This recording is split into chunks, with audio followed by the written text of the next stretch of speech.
कहानी के पहले भाग का लिंक मैं आपको डिस्क्रिप्शन बॉक्स में दे दूंगी और साथ में कमेंट बॉक्स में पिन भी कर दूंगी, तो आप वहां से भी जाकर देख सकते हैं। पिछले 15 मिनट से रुद्र और शिव्यांशिका रास्ते में ही रुके हुए थे और दोनों एक दूसरे से कोई भी बात नहीं कर रहे थे। शिव्यांशिका रुद्र को देखकर, मिस्टर रघुवंशी चले, काफ़ी टाइम हो गया है, सब पहुँच भी गए होंगे होटल। रुद्र बोला, शिवी तुम मुझसे गुस्सा हो क्या? शिव्यांशिका बोली, नहीं तो मैं क्यों गुस्सा होंगी आपसे। रुद्र बोला, तो तुम मुझे मिस्टर रघुवंशी क्यों बोलती हो? तुम मुझे रूडी क्यों नहीं बोलती हो जैसे बचपन में बोला करती थी? रुद्र की बात सुनकर शिव्यांशिका चुप हो जाती है। रुद्र शिव्यांशिका को चुप देखकर, बस यही नहीं पसंद मुझे। मेरी पहले वाली शिवी ऐसी बिल्कुल नहीं थी, वो तो कभी चुप ही नहीं होती थी, बस कंटिन्यू बोलती रहती थी। और तुम तो ऐसे रहती हो कि तुम्हारे मुंह से भी शब्द बड़ी मुश्किल से निकलते होंगे। तुम बहुत बदल गई हो शिवी। शिव्यांशिका बोली, मैं पहले वाली शिवी नहीं हूँ मिस्टर रघुवंशी। रुद्र बोला, वही तो, तुम बदल गई हो। क्या उस हादसे ने तुम्हारा ये हाल कर दिया है? क्या मेरा प्यार भी तुम्हें कभी बदल नहीं पाएगा? कहकर रुद्र की आंखों से आंसू बह निकलते हैं। शिव्यांशिका रुद्र की बात सुनकर काफ़ी इमोशनल फील करने लगती है। वो अपने आप को कंट्रोल करने की कोशिश करते हुए, काफ़ी टाइम हो गया मिस्टर रघुवंशी, चलिए चलते हैं, कहकर शिव्यांशिका जाने लगती है। रुद्र शिव्यांशिका को जाता हुआ देखकर उसका हाथ पकड़कर अपने करीब खींचता है। तुम्हारे दिल में मेरे लिए कोई फीलिंग नहीं है क्या? तुम मुझसे अपना दर्द नहीं बांट सकती, नहीं बता सकती अपनी सारी परेशानी? रुद्र की बात सुनकर शिव्यांशिका कुछ नहीं कहती, बस उसके गले लग जाती है और जो आंसू वो रोकने की कोशिश कर रही थी, रुद्र के गले लगे हुए बहने देती है। रुद्र नशे में ज़रूर था, लेकिन शिव्यांशिका के आंसू और वो इमोशन बातों में उसके नशे को पूरी तरीके से ख़त्म कर दिया था। वो समझ रहा था कि शिव्यांशिका रो रही है। वो शिव्यांशिका को चुप कराना नहीं चाहता था। वो चाहता था कि उसकी शिव्यांशिका जी भर कर रो ले, जो इतने सालों से दर्द अपने अंदर दबा कर रखा हुआ है वो बाहर निकाल ले। शिव्यांशिका रोते हुए, आप क्यों चाहते हैं मिस्टर रघुवंशी कि मैं अपना सारा दर्द आपके साथ बांटूं? मुझे मेरे हाल पर छोड़ क्यों नहीं देते? मुझे बदलना क्यों चाहते हैं आप?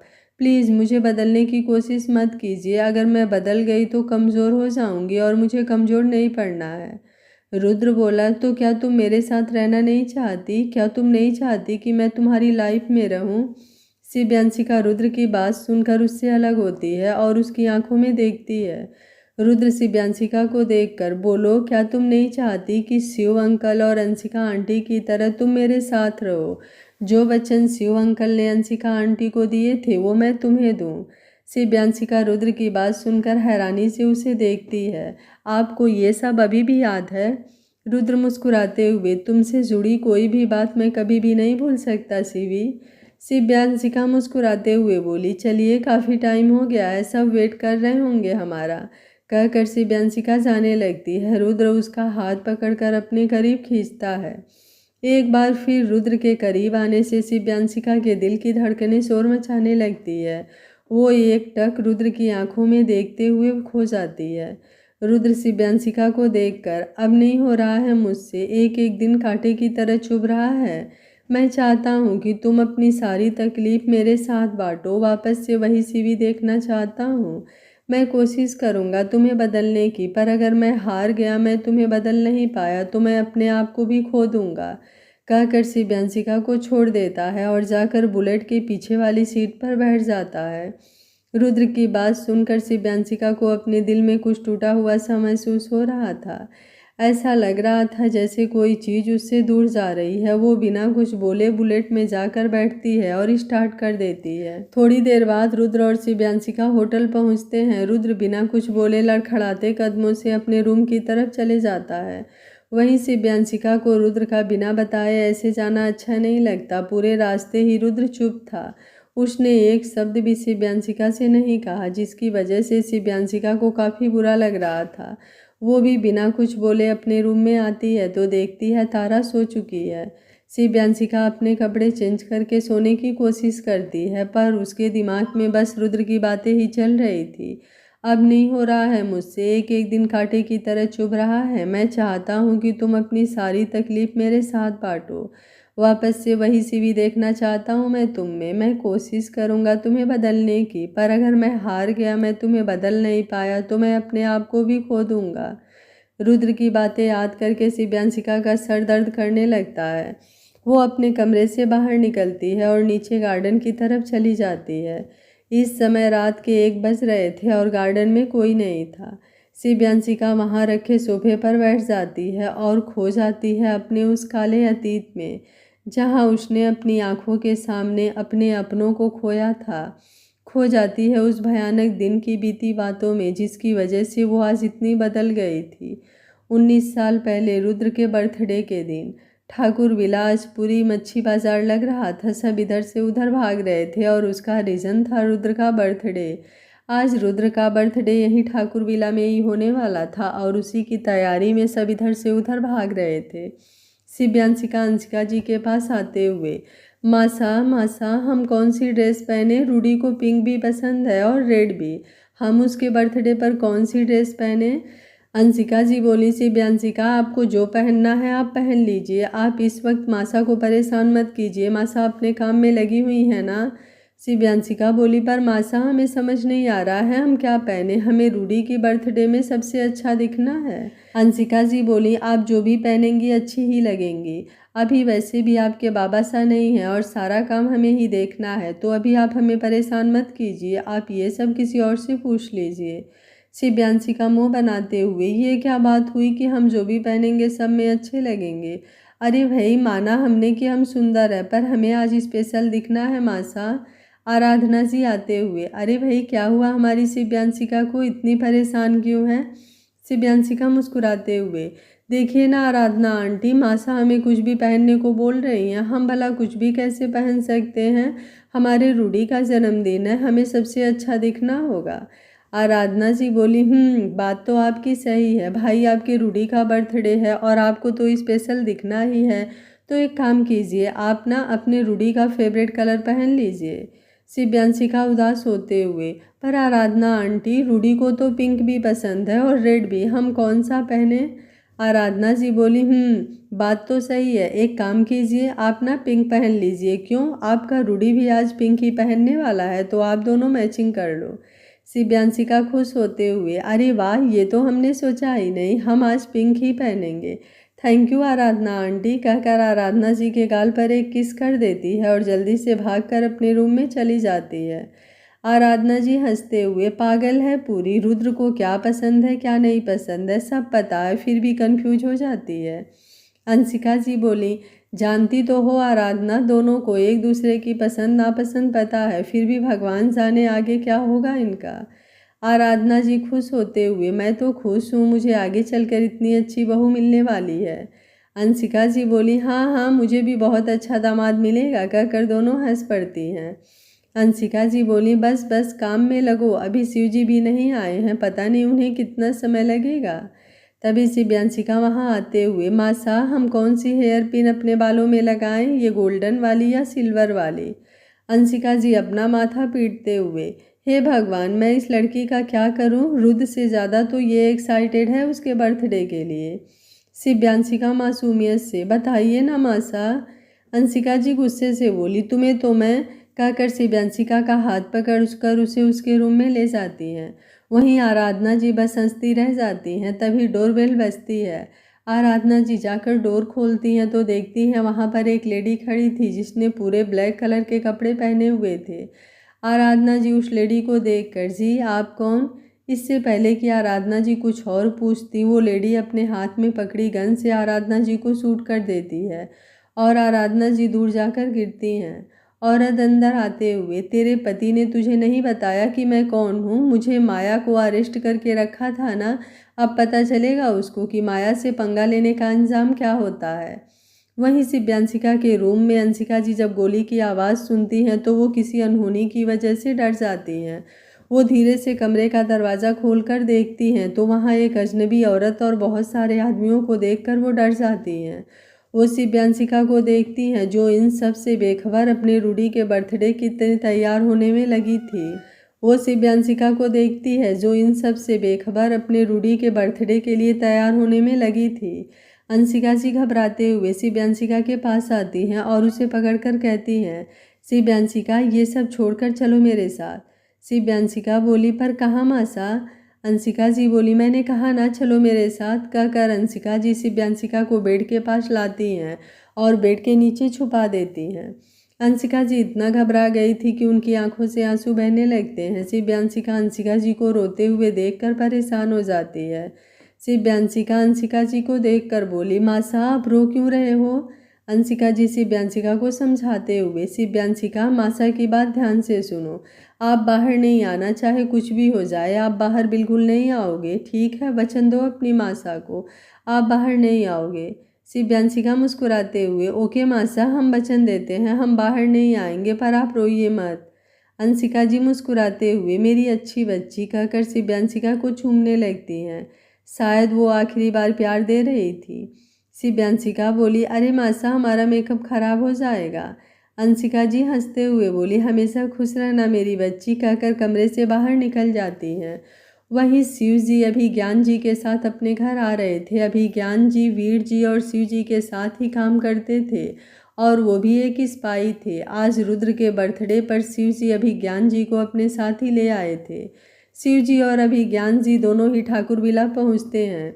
शिव जी डोरबेल बजाते हैं। तभी अभिज्ञान जी कहते हैं, अरे लगता है मैं अपना फ़ोन गाड़ी में छोड़ आया हूँ, मैं उसे लेकर आता हूँ, तब तक तुम अंदर जाओ। शिव जी कहकर एक बार फिर डोरबेल बजा देते हैं। तभी अंशिका जी ठाकुर विला का डोर ओपन करती हैं। शिव जी अंशिका जी को देखकर, क्या है अंशिका जी, हम कब से डोरबेल बजा रहे थे, आपने देर क्यों कर दी डोर खोलने में? पता है ना हमें कितना। शिव जी के आगे के शब्द उनके मुंह में ही रह जाते हैं जब वो माया और उसके आदमियों को अपने घर पर देखते हैं। शिव जी गुस्से से माया की तरफ बढ़ते हुए, तुम यहाँ। तभी एक गोली चलने की आवाज़ आती है जो माया ने शिव जी पर चलाई थी। अंशिका जी शिव जी को देखती हैं जो गोली लगने की वजह से ज़मीन पर गिरे पड़े थे। वो जल्दी से उनके पास जाती हैं। शिव रोते हुए, उठिए प्लीज़ उठिए। माया मुस्कुराते हुए, चिंता मत कर, तेरा पति अभी जिंदा है, इतनी आसानी से नहीं मारूंगी, पहले इसे तड़पाऊंगी, इसकी आंखों के सामने तुझे मारूंगी। इसने भी मदद की थी ना अपने दोस्त की मुझे जेल भेजने की, अब ये भी भुगतेगा। आज कोई माया के कहर से नहीं बच पाएगा। शिव जी भी दर्द में मुस्कुराते हुए, तुझे क्या लगता है तुम हम लोगों को मारोगी तो तुम बच जाओगी? नहीं, तुमने वीर की कस्टडी से भागकर बहुत बड़ी गलती की है माया, और देखना मैं ना सही लेकिन कोई और ऑफिसर तुम्हें फिर पकड़ लेगा। शिव जी की बात सुनकर माया को गुस्सा आ जाता है और वो एक और गोली शिव जी के पैर पर चला देती है। माया बोली, यमराज के सामने खड़ा है, उसके बाद भी देशभक्ति नहीं जा रही। शिवजी मुस्कुराते हुए, देशभक्ति हम जैसे वीर जवानों के खून के अंदर होती है माया, तुम जैसे गद्दार लोग नहीं समझेंगे जो अपने ही देश के साथ गद्दारी करते हैं। माया बोली, अबे चुप, दो गोली लगने के बाद भी मुंह चला रहा है, तू ऐसे नहीं मानेगा कहकर एक गोली अंशिका जी के पेट पर चला देती हैं। अंशिका जी को गोली लगते देख शिवजी जोर से चिल्लाते हैं, अंशिका। वहीं अंशिका जी दर्द से तड़पते हुए ज़मीन पर गिर जाती हैं और थोड़ी ही देर में उनकी मौत हो जाती है। माया हंसते हुए बोली, अब समझ में आया, बहुत देशभक्ति भरी है ना, ये देश बचाने आ रहा है तेरी बीवी को, देख तेरी आंखों के सामने कैसे दर्द से तड़प कर मर गई। शिवजी गुस्से से माया कहकर पास पड़ी बंदूक उठाते हैं, पर तभी माया का एक आदमी तुरंत शिवजी पर गोली चला देता है। माया अपने आदमी को डांटते हुए, क्या कर रहा है रे, मेरे दुश्मन से मुझे निपटने देना, तेरी जब ज़रूरत पड़ेगी तब तू आ जाना। माया शिव के पास जाकर, देखा क्या हाल हो गया तेरा, घर के चारों तरफ नज़र दौड़ाते हुए, आज जहाँ तेरे घर में कोई पार्टी होने वाली थी वहाँ खून खराबा मच गया। शिवजी मुस्कुराते हुए बोले, तू बहुत बड़ी गलती कर रही है माया। माया बोली, माया कभी गलती नहीं करती। शिव जी बोले, तुम गलती कर चुकी हो माया, अब उस गलती की सज़ा तुम भविष्य में ज़रूर भुगतोगी कहकर शिव जी अपना दम तोड़ देते हैं। शिव जी को मरता देखकर भी माया को कोई संतुष्टि नहीं मिलती। शिव जी की बातें उसके मन को खराब कर देती हैं। वो अपने एक आदमी को देखकर घर को आग लगा दे, बाकी जो कोई भी होगा वो भी साथ में जलकर मर जाएगा कहकर बाहर निकल जाती है। जल्दी पूरे ठाकुर विला में मिट्टी का तेल डालकर आग लगा दी जाती है और पूरा ठाकुर विला आग की लपटों में जलने लगता है। माया और उसके आदमी थोड़ी देर बाहर होते हैं और उसके बाद चले जाते हैं। माया और उसके आदमियों के जाने के बाद अभिज्ञान जी जो मोबाइल लेकर वापस आए हुए थे और अंदर हुई सारी घटना को बाहर से ही देख रहे थे, वो जल्दी से अंदर आते हुए, हालांकि आग बहुत ज़्यादा थी और उसकी लपटें भी आसानी से किसी को भी जला सकती थी, पर फिर भी बिना इस बात की परवाह किए अभिज्ञान जल्दी से अंदर आते हैं और अंदर का नज़ारा देखकर दंग रह जाते हैं। वो जानते थे कि शिव जी की एक बेटी भी थी जो अब तक माया के सामने नहीं आई थी। वो पूरे घर में उसे ढूंढते हैं और जल्दी उन्हें शिव्यांशिका अपने कमरे के दरवाजे पर बुत बनी खड़ी मिलती हैं। शिव्यांशिका कमरे से बाहर हुई सारी घटना को देखकर सदमे में थी। उसने अपनी आंखों से अपनी मासा और बाबासा को मरते देखा था। अभिज्ञान जल्दी से शिव्यांशिका को पकड़ते हैं और खुद पर कंबल डालकर और उसमें शिव्यांशिका को लपेट कर घर से बाहर निकल जाते हैं और उसे अपने साथ लेकर चले जाते हैं। उस दिन के हादसे के बाद अभिज्ञान शिव्यांशिका को लेकर हमेशा हमेशा के लिए मुंबई छोड़कर चले जाते हैं, लेकिन मुंबई छोड़कर जाने के बाद भी शिव्यांशिका पर उस हादसे का प्रभाव कभी कम नहीं हो पाया। और होता भी कैसे, एक 7 साल की बच्ची ने अपनी आंखों के सामने अपने पेरेंट्स को खोया था। अभिज्ञान जी और उनकी पत्नी आराध्या जी ने शिव्यांशिका को अपने प्यार से उस हादसे से काफ़ी उबारने की कोशिश की और उनका प्यार और उनकी परवाह ने शिव्यांशिका को काफ़ी हद तक ठीक भी कर दिया था। पर उसकी वो खुशी, उसका वो लड़कपन, उसकी मासूमियत उस हादसे की आग में जलकर ख़त्म हो गई थी और रह गई थी तो सिर्फ एक कठोर शिव्यांशिका, जिसका केवल एक ही मकसद था, अपने मासा और बाबासा के कातिल से बदला लेना। उसने जब अपनी इच्छा अभिज्ञान जी को बताई तो अभिज्ञान जी ने शिव्यांशिका का पूरा सपोर्ट किया और वो वापस मुंबई आ गए। अभिज्ञान जी के कहने पर शिव्यांशिका स्पाई बनी और आज शिव्यांशिका जो भी थी सब अभिज्ञान जी की वजह से। अपने अतीत को याद करते करते शिव्यांशिका की आंखों से आंसू बह निकलते हैं। वो रोते रोते ही गार्डन में सो जाती है। अगली सुबह शिव्यांशिका की नींद दिशा जी के उठाने से खुलती है। दिशा जी शिव्यांशिका को देखते हुए, यहाँ क्यों सो रही हो बच्चा? शिव्यांशिका बोली, कुछ नहीं, बस रूम में नींद नहीं आ रही थी तो यहाँ आ गई और यहाँ आकर पता ही नहीं चला कि कब सो गई। दिशा जी शिव्यांशिका के सर पर हाथ फेरते हुए, कोई बात नहीं बेटा, पर अब जल्दी से उठ जाओ, आज से काव्या की शादी के सारे फंक्शन स्टार्ट हो रहे हैं ना? शिव्यांशिका बोली, जी आंटी, बस हम अभी तैयार होकर आए। दिशा जी मुस्कुराते हुए, ठीक है। जल्दी ही सारे लोग रेडी हो जाते हैं। थोड़ी देर बाद रुद्र के बड़े पापा धीर प्रताप रघुवंशी और बड़ी माँ रंजीता रघुवंशी पहुंचते हैं। अमृता जी रंजीता जी को देखकर, ये क्या बात हुई दीदी, घर की शादी में आप इतनी लेट आ रहे हो? रंजीता जी बोली, अरे अमृता मत पूछो, तुम्हारे भैया को अचानक काम आ गया, वरना हम लोग कल शाम ही आ जाते। अमृता जी बोली, चलिए ठीक है, देर आए दुरुस्त आए, पर अभी जल्दी से आइए, काव्या के ससुराल वाले बस आने ही वाले हैं। थोड़ी देर बाद शाह फैमिली अपने कुछ रिश्तेदारों के साथ होटल पहुंचते हैं। अमृता जी और वैभव जी आगे बढ़कर सबका स्वागत करते हैं। आदित्य शाह, काव्या के होने वाले पति, आगे आकर अमृता जी और वैभव जी के पैर छूकर उनका आशीर्वाद लेता है। अमृता जी खुश होते हुए, कैसे हो आप बेटा? आदित्य मुस्कुराते हुए बोला, मैं ठीक हूँ माँ। वैभव जी आदित्य के पेरेंट्स अनुपम शाह और दृष्टि शाह से मिलते हैं, फिर सब रिश्तेदारों को लेकर अंदर आने को बोलते हैं। थोड़ी देर बाद सब होटल के गार्डन में बैठे हुए थे। सबकी खातिरदारी होटल का स्टाफ बड़े ही अच्छे से कर रहा था। पूरी टोली को जब पता चलता है कि काव्या के ससुराल वाले आ चुके हैं तो वो उनसे मिलने नीचे जाते हैं और शिव्यांशिका काव्या के पास ही ऊपर रूम में रुक जाती है। रुद्र और बाकी लोग जब नीचे आते हैं तो अक्षय आदित्य से सबको मिलवाता है। वहीं अनुपम जी भी वैभव जी और अमृता जी से सबको मिलवाते हैं। अनुपम जी, वैभव जी, इनसे मिलिए, ये हैं हमारे जिगरी यार अभिज्ञान सिंह और उनकी धर्मपत्नी मिसेज आराध्या अभिज्ञान सिंह। अनुपम जी की बात सुनकर वैभव जी और अमृता जी अभिज्ञान जी और आराध्या जी से मिलते हैं। वहीं रुद्र, जैक, तौरा, रोनी और यहाँ तक कि वीर जी भी सब शौक हो जाते हैं और हैरानी से अभिज्ञान जी की तरफ देखते हैं जो मुस्कुराते हुए वैभव जी और अमृता जी से मिल रहे थे। रुद्र, जैक, तारा और रोनी एक साथ, चीफ यहाँ। वहीं वीर जी खुशी से आगे आते हुए, अभिज्ञान जी भी वीर जी को देखकर हैरान हो जाते हैं और खुशी से उनकी तरफ आगे बढ़कर तुरंत उन्हें अपने गले से लगा लेते हैं। वीर, कैसे हो तुम? बीर जी आंखों में आंसू लिए, मैं तो ठीक हूँ, तुम कैसे हो, इतने सालों बाद मिले हो। दोनों दोस्तों को मिलते देखकर सब असमंजस में दोनों को देख रहे थे। वहीं रुद्र खुश था कि उसके डैड इतने सालों बाद अपने दोस्त से मिल रहे हैं। वैभव जी और अनुपम जी, आप लोग एक दूसरे को जानते हैं क्या? अभिज्ञान जी बोले, हाँ अनुपम, वैभव जी, बीर और मैं बहुत अच्छे दोस्त हैं, पर कुछ कारणों की वजह से हम इतने साल बाद मिल रहे हैं। तभी अभिज्ञान की नज़र रुद्र, जैक, तारा और रॉनी पर जाती है। वो उन्हें देखकर ऐसे रिएक्ट करते हैं जैसे उन्हें जानते ही ना हो। बीर जी जब अभिज्ञान की नज़र का पीछा करते हैं तो अभिज्ञान जी को देखकर, अभिज्ञान इनसे मिलो, ये है रुद्र, मेरा बेटा, और तारा, जैक और रॉनी रुद्र के दोस्त हैं। बीर जी मिलाने के बाद जैक, तारा और रॉनी अभिज्ञान जी से ऐसे मिलते हैं जैसे वो भी पहली बार उनसे मिल रहे हों। अनुपम जी और वैभव जी जल्दी एक दूसरे के रिश्तेदारों से सबको मिलवाते हैं और सबकी काफ़ी अच्छी जान पहचान हो जाती है।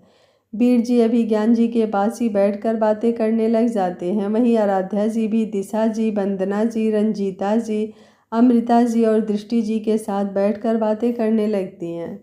सब अपनी बातों में ही लगे हुए थे। तभी शिव्यांशिका काव्या को लेकर नीचे आती है।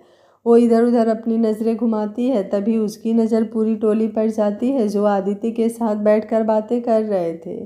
शिव्यांशिका और काव्या सबके पास आते हैं तो अच्छा, शिव्यांशिका को देखकर, आदित्य जीजू, आपको एक खास शख्स से और मिलवाना है। आदित्य मुस्कुराते हुए, किससे? अक्षय मुस्कुराते हुए शिव्यांशिका की तरफ इशारा करके, इनसे मिलिए, ये है शिव्यांशिका, हमारे रुद्र की। अभी अक्षय ने इतना ही कहा था कि रुद्र जो जूस पी रहा था उसे अक्षय की बात सुनकर ठसका लग जाता है और वो खांसने लगता है। अक्षय मुस्कुराते हुए अपनी बात पूरी करता है, बचपन की दोस्त और मेरी छोटी बहन। रुद्र को देखकर, वैसे रुद्र तुम्हें क्या लगा मैं क्या बोलकर शिव्यांशिका को मिलवाने वाला था? रुद्र झेपते हुए, कुछ नहीं भाई, बस ऐसे ही। रुद्र की हालत देखकर सब हंसने लगते हैं। तभी आदित्य शिव्यांशिका के पास जाकर, हेलो शिव्यांशिका, मैंने काव्या से तुम्हारे बारे में बहुत सुना है और आज साले साहब ने भी आपसे मिलवा दिया, आपसे मिलकर खुशी हुई। शिव्यांशिका बोली, हेलो जीजू, मुझे भी आपसे मिलकर खुशी हुई। आदित्य मुस्कुराते हुए, अरे ये तो हमारा सौभाग्य है साली साहिबा कि आपको हमसे मिलकर खुशी हुई। आदित्य की बात सुनकर पास खड़ी काव्या के साथ बाकी सब मुस्कुरा देते हैं। तभी अमृता जी बाकी लेडीज के साथ उनके पास आती हैं। अमृता जी बोली, अरे बच्चों, हल्दी की रस्म आज ही है, ऐसे फ्री मत बैठो, चलो जाकर तैयार हो जाओ। अक्षय बोला, क्या मॉम, अभी तो आदित्य जीजू आए हैं, थोड़ी देर बैठकर बातें कर ले, फिर आराम से सब हल्दी की रस्म करेंगे। वंदना जी अक्षय के पास आकर उसके कान मोड़ते हुए, अच्छा जी, आराम से हल्दी करेंगे तो क्या मुहूर्त भी आराम से तुम्हारे लिए बैठा रहेगा? अक्षय बोला, अरे बुआ जी कान छोड़िए, दर्द हो रहा है। बुआ जी मैं तो मजाक कर रहा था। अक्षय की हालत देखकर सब हंसने लगते हैं। तभी शिव्यांशिका की नज़र आराध्या जी पर जाती है जो दिशा जी के साथ खड़ी होकर हंस रही थी। शिव्यांशिका हैरान होकर, मॉम। शिव्यांशिका के मुंह से मॉम सुनकर रुद्र शिव्यांशिका की तरफ देखता है। वहीं शिव्यांशिका जल्दी से अपने आप को नॉर्मल कर लेती है। वहीं आराध्या जी की नज़र जब शिव्यांशिका पर जाती है तो वो बस मुस्कुरा देती हैं। रुद्र अपने मन में, शिवी ने मॉम किसे कहा, कहीं ऐसा तो नहीं कि इतनी हंसी मजाक देखकर शिवी को अंशिका आंटी की याद आ रही हो। थोड़ी देर बाद सब अपने अपने रूम में हल्दी के लिए तैयार होने चले जाते हैं। अभी ज्ञान जी और आराध्या जी के कमरे में, आराध्या जी, आपने शिव्यांशिका को बताया नहीं कि हम यहाँ आने वाले हैं? वो मुझे देखकर हैरान हो गई थी। अभी ज्ञान जी मुस्कुराते हुए बोले, हाँ, हमारी उनसे बात नहीं हुई थी इसलिए उन्हें नहीं पता, पर अच्छा है ना, हर बार वो हमें हैरान करती है, इस बार हमने उन्हें हैरान कर दिया। अभी ज्ञान जी की बात सुनकर आराध्या जी मुस्कुरा देती हैं, पर अगर यहाँ किसी को शिव्यांशिका और हमारे बारे में पता चल गया तो? अभी ज्ञान जी आराध्या जी के पास आकर, देखिए आराध्या, कभी ना कभी तो ये सच पता चलना ही है, क्या फ़र्क पड़ता है आज पता चले या कल, सच कहिए तो हमें लगता है कि अब ये राज भी खुल जाना चाहिए कि शिव्यांशिका और हमारे बीच में क्या संबंध है। अभी आराध्या जी और अभी ज्ञान जी बात कर ही रहे थे कि तभी उनका डोर नॉक की आवाज़ आती है। अभी ज्ञान जी जाकर डोर खोलते हैं कि सामने देखते हैं शिव्यांशिका सामने खड़ी थी। अभी ज्ञान जी बिना कुछ बोले बीच से अलग हो जाते हैं और शिव्यांशिका अंदर आ जाती हैं। शिव्यांशिका बिना कुछ बोले जाकर सोफे पर बैठ जाती है। अभिज्ञान जी बोले, शिव्यांशिका आप यहाँ, आपको तैयार नहीं होना है क्या? नीचे हल्दी की रस्म शुरू होने वाली है। शिव्यांशिका बोली, पहले आप लोग ये बताइए कि क्या चल रहा है। आराध्या जी बोली, क्या चल रहा है मतलब? शिव्यांशिका बोली, मतलब ये कि इतने दिनों से मेरी मम्मा मुझसे मिलने के लिए तड़प रही थी और आज जब मैं उनके सामने हूँ तो वो मुझे ऐसे इग्नोर कर रही हैं जैसे मुझे जानती ही नहीं है।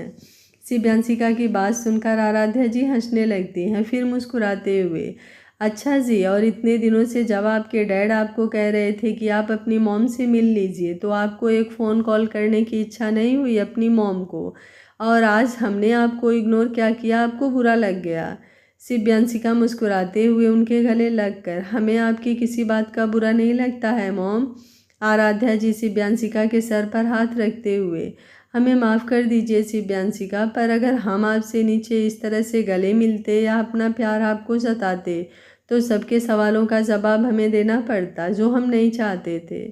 शिव्यांशिका बोली, आई नो मॉम, मैं जानती हूँ। आराध्या जी से अलग होते हुए, वैसे आपको पता था कि मैं आपको यहाँ मिलूँगी? आराध्या जी मुस्कुराते हुए, हाँ में सिर हिलाकर, हाँ, आपके डैड ने बताया था कि आप यहाँ शादी में आई हैं, और फिर आपके डैड के दोस्त अनुपम जी थे जिन्होंने हमें इनवाइट किया था, तो बस हम लोग भी आ गए ताकि हम आपसे मिल सके, वरना आपको तो फुर्सत ही नहीं है अपनी मॉम से मिलने की। अभिज्ञान जी बोले, अच्छा अच्छा, अगर अब आप दोनों माँ बेटी का मेल मिलाप हो गया हो तो शिव्यांशिका आप जाकर तैयार हो जाइए, अगर किसी ने आपको हमारे कमरे में देख लिया तो 10 सवाल खड़े हो जाएंगे। शिव्यांशिका बोली, यहाँ कोई नहीं है डैड, आपका रूम वैसे भी कॉर्नर में है और हमें कौन सा रेडी होने में टाइम लगेगा, हम जल्दी से रेडी हो जाएंगे। आराध्या जी बोली, सोचिएगा भी मत, आज आप लड़कों जैसे कोई कपड़े पहनकर नीचे नहीं आएंगी, समझी आप? शिव्यांशिका, मेरे पास लड़कियों जैसे कोई कपड़े नहीं हैं, आप जानती हैं मॉम। आराध्या जी बोली, हमें मालूम था, रुकिए, कहकर अपने बैग में से येलो कलर की बहुत ही सुंदर ड्रेस निकाल कर शिव्यांशिका को देती हैं, ये लीजिए, ये कपड़े पहन लीजिए, तृप्ति के हैं, आपको अच्छे से आ जाएंगे। शिव्यांशिका बोली, अरे हाँ, तृप्ति नहीं आई? अभिज्ञान जी बोले, वो शादी वाले दिन आएंगी, उन्हें कुछ अपने कॉलेज के असाइनमेंट जमा करने थे, इसलिए वो शादी वाले दिन ही आएंगी। शिव्यांशिका बोली, ओके, मैं चलती हूँ, आप लोग नीचे मिलिएगा, बाय, कहकर शिव्यांशिका चली जाती है। आराध्या जी मुस्कुराते हुए, हमें मालूम था ये ज़रूर पूछेंगी कि हमने उन्हें इग्नोर क्यों किया, देखिए आ गई पूछने। अभिज्ञान जी बोले, आप अपनी बेटी को काफ़ी अच्छे से जानती हैं। आराध्या जी बोली, बेशक, हमने शिव्यांशिका को जन्म नहीं दिया पर उसे पाला है, और इतना तो हमें पता है कि हमारी बेटी कैसी है। अभिज्ञान जी बोले, ओके ओके, अब इमोशनल मत होइए, जल्दी से रेडी होइए, हमें नीचे जाना है, कहकर वॉशरूम में चले गए। वहीं रूम के बाहर खड़े वीर जी, जो अभिज्ञान जी को बुलाने के लिए आए थे, वो अंदर हुई सारी बातें सुन लेते हैं। उन्होंने शिव्यांशिका को रूम से बाहर निकलते हुए देख लिया था, वो जल्दी से छिप गए थे। उनके दिमाग में बस एक ही बात घूम रही थी, शिव्यांशिका अभिज्ञान और आराध्या भाभी को डैड और मॉम क्यों बोल रही थी। वो बाद में इस बारे में अभिज्ञान जी से पूछने का सोच कर नीचे चले जाते हैं। नीचे होटल के गार्डन में हल्दी की सारी रस्में पूरी करने के लिए सारी व्यवस्था हो चुकी थी। लड़का और लड़की दोनों की हल्दी साथ में होने वाली थी, बस दोनों के बीच में एक झीना सा पर्दा लगा दिया था। थोड़ी देर बाद सब गार्डन में इकट्ठा होते हैं। अमृता जी काव्या को ले जाकर उसकी जगह पर बैठा देती हैं, वहीं दृष्टि जी भी आदित्य को ले जाकर उसकी जगह पर बैठा देती हैं। पूरी टोली भी गार्डन में इकट्ठी हो चुकी थी, सिवाय रुद्र और शिव्यांशिका को छोड़कर। ऊपर रूम में शिव्यांशिका बहुत गुस्से में थी और उसका रीज़न था उसकी ड्रेस जो उसने आराध्य जी के कहने पर पहनी थी।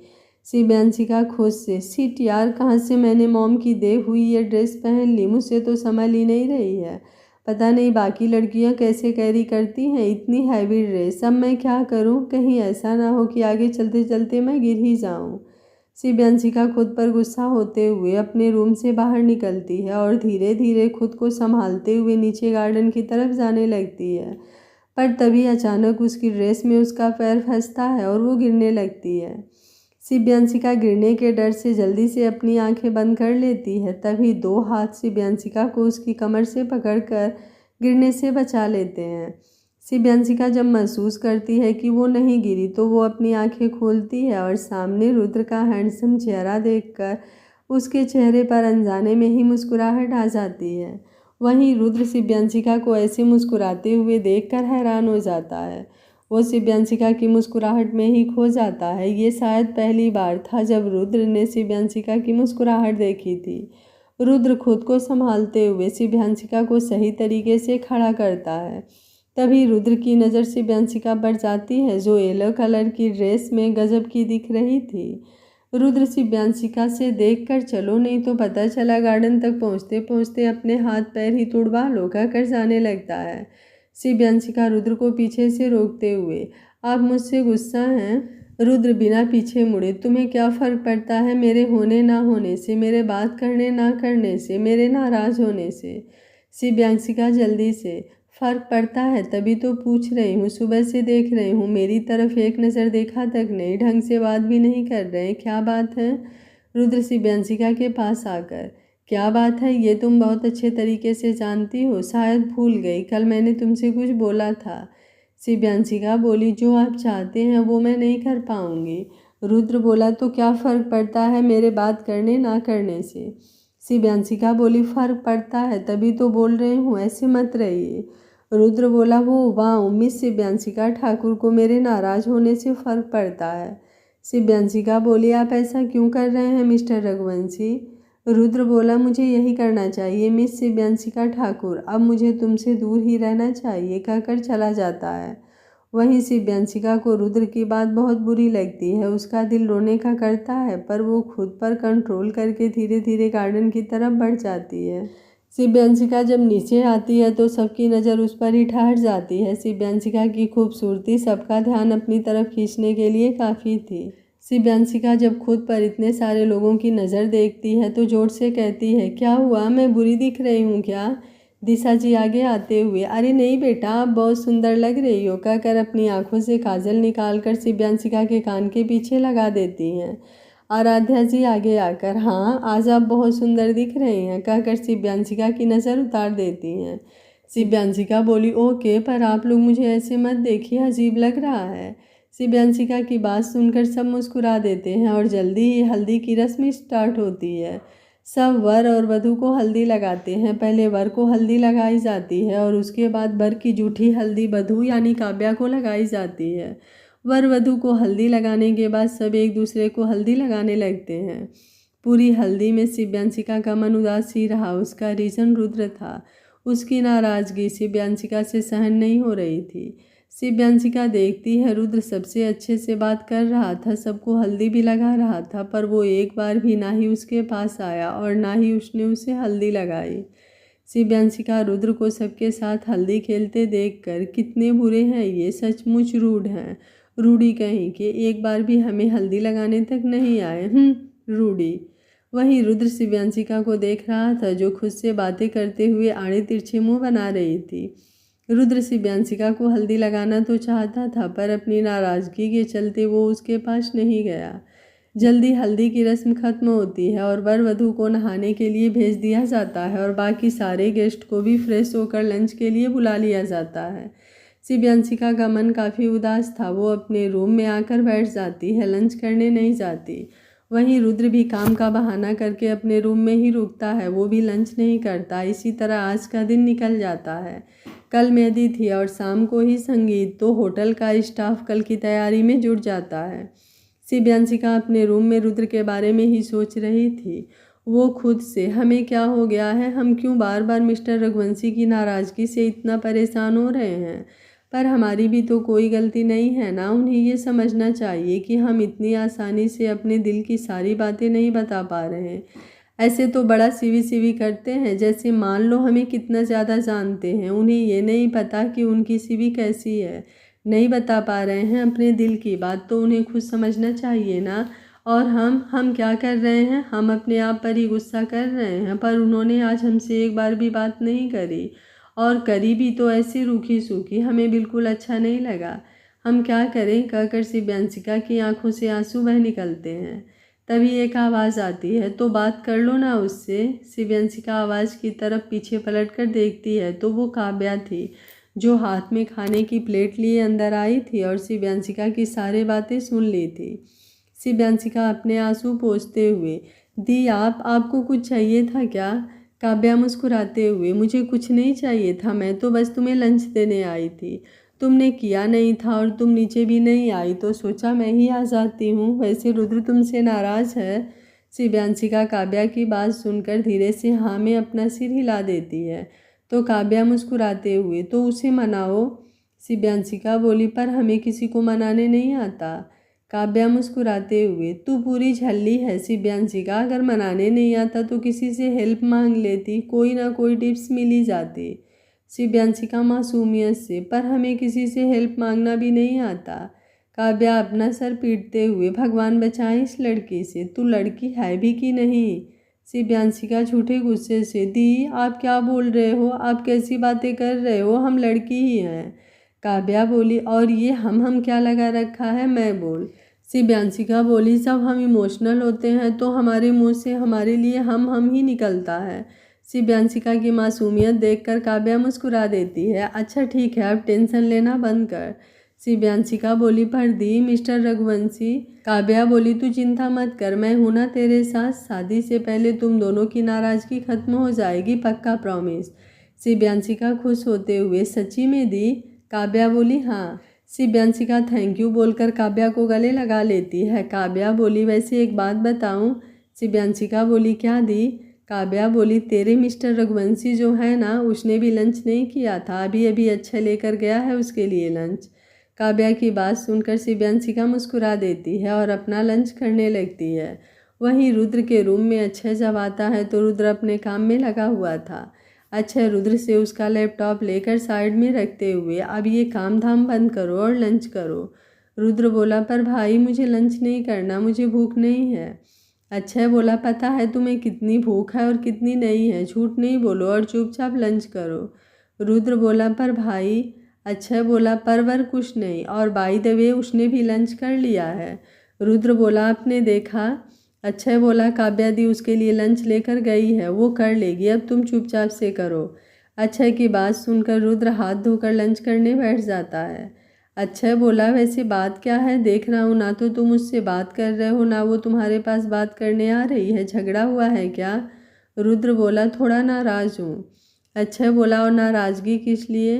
अक्षय की बात सुनकर रुद्र कुछ नहीं कहता तो अक्षय रुद्र को समझाते हुए, देखो रुद्र, तुम अगर उस पर प्रेशर डालोगे तो वो तुमसे दूर होती चली जाएगी, उसे जब अपने अतीत के बारे में तुमसे शेयर करना होगा वो कर देगी, तुम क्यों उसके पीछे पड़े हो? और तुम ये भी तो सोचो, वो जब अपने बारे में तुम्हें बताएगी तो एक बार फिर से उसके दिमाग में वही सारी कड़वी यादें आ जाएंगी, जिसे भूल कर आगे बढ़ना शायद हर किसी के लिए पॉसिबल नहीं है। रुद्र बोला, मैं आपकी बात समझता हूँ भाई, पर मैं उसे फोर्स नहीं कर रहा, ठीक है ना बताए अपने पास्ट के बारे में, पर अपने दिल का बोझ तो मेरे साथ कम कर सकती है ना, वो थोड़ी बहुत बात तो मेरे साथ शेयर कर सकती है ना। अच्छा बोला, देखो रुद्र, लड़कियां ना हर किसी के साथ अपनी फीलिंग शेयर नहीं कर पाती, और करती भी हैं तो उनके साथ जो उनके दिल में उतर जाता है। हो सकता है कि तू शिव्यांशिका के दिल में नहीं उतरा हो, वो तुझे अभी भी केवल बचपन वाले दोस्त के रूप में देख रही है। अब तू उससे प्यार करता है तो ज़रूरी तो नहीं कि वो भी तुझसे प्यार करती होगी, उसे थोड़ा समय तो देगा ना तू। रुद्र बोला, ठीक है भाई, आप कह रहे हैं ना तो मैं उसे समय दूंगा, अब मैं उसे बिल्कुल फोर्स नहीं करूंगा, ना ही अपनी फीलिंग के लिए और ना ही उसके पास्ट के बारे में जानने के लिए। अच्छा, रुद्र के कंधे को थपथपाते हुए, मुझे तुमसे यही उम्मीद थी। शिव्यांशिका का लंच खत्म होने के साथ ही काव्या शिव्यांशिका को लेकर अपने रूम में आ जाती है और वहाँ पर शिव्यांशिका देखती है कि सारी लड़कियाँ बैठी हुई थी। काव्या शिव्यांशिका को अंदर लेकर आते हुए, गर्ल्स, हमें शिव्यांशिका की मदद करनी है। अंशिका बोली, ओके दी, पर मदद करनी क्यों है? अंशिका की बात सुनकर काव्या सबको शिव्यांशिका और रुद्र के बीच नाराज़गी के बारे में बताती है, जिसे सुनकर सब शिव्यांशिका को कोई ना कोई टिप्स देने लगते हैं। तन्वी बोली, आइडिया, सारी गर्ल एक साथ क्या? तन्वी सबको अपने पास आने का बोलती है, फिर सबको अपना प्लान बताती है। शिव्यांशिका तन्वी का आइडिया सुनकर, नहीं नहीं, मैं कैसे कर पाऊंगी? अंशिका बोली, अरे दिया, आप कर लोगे, तन्वी का आइडिया बहुत सही है, इससे रुद्र भाई की नाराज़गी आपके लिए तुरंत खत्म हो जाएगी। शिव्यांशिका बोली पर मैं।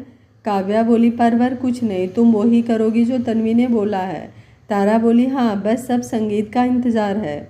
सबकी जिद देखकर शिव्यांशिका तन्वी का प्लान एग्जीक्यूट करने के लिए मान जाती है। अगली सुबह सूरज अपनी सुनहरी किरणें बिखेर कर लोगों को सुबह होने का संदेश देता है और इसी के साथ होटल में आज की मेहंदी की तैयारियों में सब बिजी होते हैं। शिव्यांशिका अपने रूम की बालकनी में खड़े होकर गार्डन में रुद्र को काम करते हुए देख रही थी, जो मेहंदी की अरेंजमेंट करने में लगा हुआ था। तारा जब शिव्यांशिका को ऐसे खोए हुए रुद्र को देखते हुए देखती है तो उसके पास जाकर बोलती है, हैंडसम है ना? शिव्यांशिका रुद्र में खोए हुए ही बहुत। तारा मुस्कुराते हुए, दिल करता होगा ना कि जाके हक कर लो। शिव्यांशिका मुस्कुराते हुए बोली हाँ। तभी शिव्यांशिका को होश आता है कि उसने क्या बोला। वहीं तारा शिव्यांशिका की बात सुनकर जोर जोर से हंसने लगती है। शिव्यांशिका तारा को हंसने से रोकते हुए, नहीं ऐसा नहीं है। तारा मुस्कुराते हुए बोली, नहीं नहीं शिव्यांशिका, ऐसा ही है, रुको मैं अभी रुद्र के पास जाकर बताती हूँ, कहकर जाने लगती है। वहीं तारा की बात सुनकर शिव्यांशिका की आंखें बड़ी बड़ी हो जाती है। वो तारा को रोकने के लिए उसके पीछे भागती है। नहीं तारा रुको, ऐसा नहीं है। तारा भागते हुए, नहीं नहीं शिव्यांशिका, ऐसा ही है, रुको मैं अभी रुद्र सर को बताती हूँ, कहकर वो नीचे गार्डन में चली जाती है। शिव्यांशिका जल्दी जल्दी तारा के पीछे उसे रोकने के लिए भागती है। वहीं दोनों को ऐसे भागते देखकर सब हैरान होते हैं। वहीं तारा को रोककर कोई भागने का कारण पूछता है तो वो उसे भी बता देती है कि शिव्यांशिका को रुद्र को हक करने का मन हो रहा है। जो भी तारा के मुंह से ये सुनता है वो मुस्कुराने लगता है। तारा और शिव्यांशिका भागते भागते जब गार्डन में पहुंचती हैं तो पूरी टोली जो गार्डन में ही थी तारा और शिव्यांशिका को ऐसे भागते देखकर हैरान रह जाती है। काव्या अंशिका से बोली, इन दोनों को क्या हुआ? अंशिका बोली, पता नहीं दी। शिव्यांशिका तारा से, तारा मैंने कहा ना रुक जाओ वरना सोच लो तुम्हें मेरे साथ ही रूम शेयर करना है। तारा शिव्यांशिका को अपनी जीभ दिखाकर चिढ़ाते हुए, तब की तब देखी जाएगी शिव्यांशिका, पर आज तो मैं रुद्र को बताकर ही रहूँगी, कहकर रुद्र के पास जाने लगती है। शिव्यांशिका तारा के पीछे भागती है। वही सब तारा को ऐसे भागते हुए देखकर काफ़ी हैरान होते हैं। तारा रुद्र के पास पहुंचती है। तारा रुद्र को देखकर, मुझे तुमसे कुछ कहना है रुद्र। रुद्र बोला, क्या कहना है तारा? तारा हाँफते हुए, वो मुझे तुमसे कहना है कि शिव्यांशिका तुम्हें। शिव्यांशिका जल्दी से, वो तारा को ये कहना है कि वो जैक को पसंद करती है। शिव्यांशिका की बात सुनकर वहाँ जैक के मन में लड्डू फूटने लगते हैं। वहीं तारा हैरानी से अपनी आंखें बड़ी बड़ी करके शिव्यांशिका को देखने लगती है और पूरी टोली शिव्यांशिका की बात सुनकर मुस्कुरा देती है। रुद्र बोला, तारा ये बात तुम मुझसे क्यों कह रही हो? तुम्हें ये बात जैक को कहनी चाहिए कि तुम उसे पसंद करती हो। तारा बोली, नहीं रुद्र, मैं तो ये कह रही थी कि। शिव्यांशिका फिर से, वो कह रही है कि वो जैक पसंद ही नहीं करती बल्कि प्यार भी करती है। अपनी फीलिंग वो आपको इसलिए बता रही है ताकि आप उसकी थोड़ी मदद कर देंगे। शिव्यांशिका की बात सुनकर जैक तारा के पास आता है और उसका हाथ पकड़कर, मैं भी तुमसे प्यार करता हूँ तारा। जैक की बात सुनकर पूरी टोली हुटिंग करने लगती है। वहीं तारा सब कुछ भूल कर बस शर्म से अपनी आंखें नीचे कर लेती है।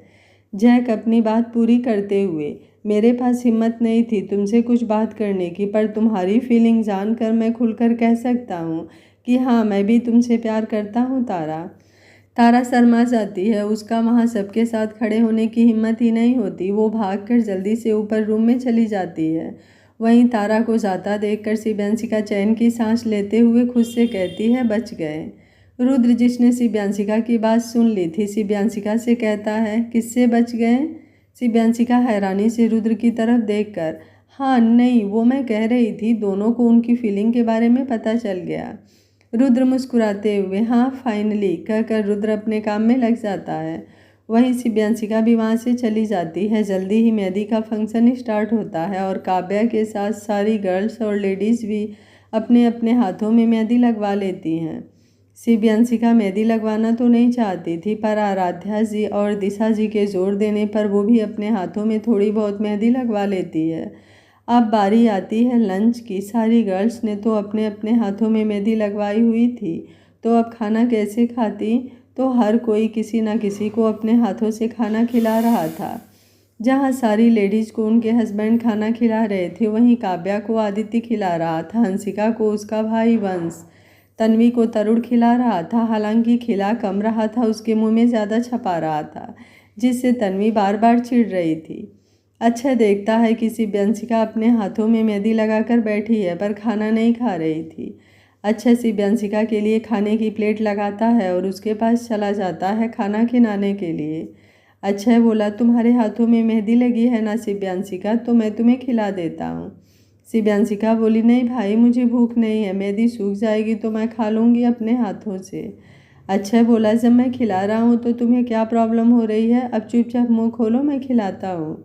अक्षय का इतना प्यार देखकर शिव्यांशिका को बहुत अच्छा लगता है और वो बिना कोई आनाकानी किए उसके हाथ से खाने लगती है। वहीं शिव्यांशिका और अक्षय का एक दूसरे के लिए इतना प्यार देखकर आराध्या जी और अभिज्ञान जी भी बहुत खुश होते हैं। रुद्र को भी बहुत अच्छा लगता है, शिव्यांशिका को एक बड़े भाई का प्यार मिल रहा है। शाम होती है और संगीत की तैयारियां गार्डन में हो चुकी थी। सब धीरे धीरे रेडी होकर नीचे गार्डन में पहुंचते हैं। आज सब काफ़ी सुंदर लग रहे थे और लगे भी क्यों ना, सबको अपनी बेस्ट परफॉर्मेंस जो देनी थी। जल्दी ही सारे लड़के नीचे गार्डन में आकर बैठ जाते हैं। रुद्र भी उन सभी के साथ ही बैठा होता है। वहीं सारे बड़े भी आकर अपनी अपनी जगह पर बैठ चुके थे। दृष्टि जी अमृता जी को देखकर, अमृता जी, काव्या नहीं आई? अमृता जी बोली, वो बस आती होगी, सारी लड़कियां एक साथ ही आने वाली हैं, काव्या भी उनके साथ आएगी। दृष्टि जी अमृता जी की बात सुनकर बस मुस्कुरा देती हैं। वहीं ऊपर काव्या के रूम में कोहराम मचा हुआ था। सब इधर से उधर भाग रहे थे। किसी को अपना दुपट्टा नहीं मिल रहा था तो किसी को उसका ब्लाउज नहीं मिल रहा था, तो किसी की चूड़ियाँ अच्छी नहीं थी तो किसी की हेयर स्टाइल खराब थी। सब इधर से उधर लगे हुए थे। इन सब में शिव्यांशिका नहीं थी। वो तो एक जगह बैठकर सबको इधर से भागता हुआ देख रही थी। काव्या शिवांशिका के पास आकर, ओ मैडम, संगीत आज ही है, जल्दी तैयार हो, ऐसे बैठे रहोगी ना तो हो गया, मेरे ससुराल वाले मेरा इंतजार ही करते रह जाएंगे। शिव्यांशिका बोली, दी आप मेरी चिंता मत करो, इन सबको संभालो। काव्या अपने सर पर हाथ रखते हुए, इनका कुछ नहीं हो सकता, इन्हें मैं नहीं संभाल पाऊंगी, तू ही कुछ कर। काव्या की बात सुनकर शिव्यांशिका मुस्कुरा देती है और सबके पास चली जाती है। जल्दी ही सबको शिव्यांशिका की मदद से सारा सामान मिल जाता है और सब जल्दी से तैयार हो जाते हैं। जब सारी लड़कियों की नज़र शिव्यांशिका पर जाती है तो वो देखती है शिव्यांशिका अभी भी नॉर्मल कपड़ों में थी। अंशिका शिव्यांशिका को देख कर, दी आपको रेडी नहीं होना है? शिव्यांशिका बोली, होना है ना, मैं बस अभी आई, कहकर अपने कपड़े लेकर वॉशरूम में चली जाती है। थोड़ी देर बाद जब शिव्यांशिका बाहर आती है तो सारी लड़कियां मुंह खोले बस उसे ही देख रही थी। शिव्यांशिका सबको अपनी तरफ देखता पाकर, मैं बुरी दिख रही हूँ क्या? काव्या उसके पास आकर अपनी आंखों से काजल उसके कान के पीछे लगाते हुए, नहीं मेरी प्रिंसेस, तू तो बहुत सुंदर दिख रही है, अब जल्दी से नीचे चल, आज तो रुद्र का हाल बेहाल होने वाला है। काव्या की बात सुनकर शिव्यांशिका मुस्कुरा देती है। रुद्र को याद करते ही उसका चेहरा शर्म से लाल हो जाता है।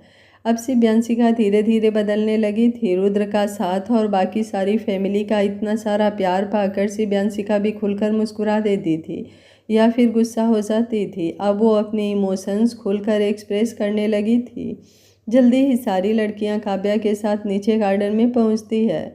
जब रुद्र की नज़र शिव्यांशिका पर जाती है तो वो हैरानी से अपना मुंह खोले बस शिव्यांशिका को ही देखने लगता है। शिव्यांशिका ने लाइट ब्लू कलर की ड्रेस पहनी हुई थी। खुले लंबे बाल, कानों में बड़े बड़े ईयरिंग, होठों पर पिंक लिपस्टिक, आंखों में काजल, कुल मिलाकर शिव्यांशिका आज बहुत सुंदर लग रही थी। वहीं कुछ हाल आदित्य का भी वैसा ही था, जो काव्या को बस आंखें बड़ी बड़ी करके देख रहा था। सारे लड़के रुद्र और आदित्य की हालत देखकर हंस रहे थे, पर जब रोनी की नज़र अंशिका पर जाती है तो वो भी रुद्र और आदित्य की तरह अंशिका को देखता रह जाता है। वहीं जैक को तो अब परमिट मिल गया था तारा को ताड़ने का, तो वो बिना किसी की परवाह किए बस तारा को ताड़े जा रहा था। अक्षय, अंश और तरुण चारों लड़कों को होश में लाते हैं जो अपनी अपनी वालों को देखने में खो गए थे। जल्दी ही संगीत स्टार्ट होता है और होटल का स्टाफ होस्ट का काम कर रहा था। सबसे पहले वो जिसका संगीत था उन्हें बुलाता है, यानी कि आदित्य और काव्या को। दोनों स्टेज पर जाते हैं और गाने के साथ ही परफॉर्म करना स्टार्ट करते हैं। दिल इबादत कर रहा है, धड़कने मेरी सुन, तुझको मैं कर लूँ हासिल, लगी है यही धुन। काव्या और आदित्य एक दूसरे में इतना खो जाते हैं कि उन्हें पता ही नहीं चलता कि गाना खत्म हो चुका है। वो सबकी तालियों की आवाज़ से होश में आते हैं।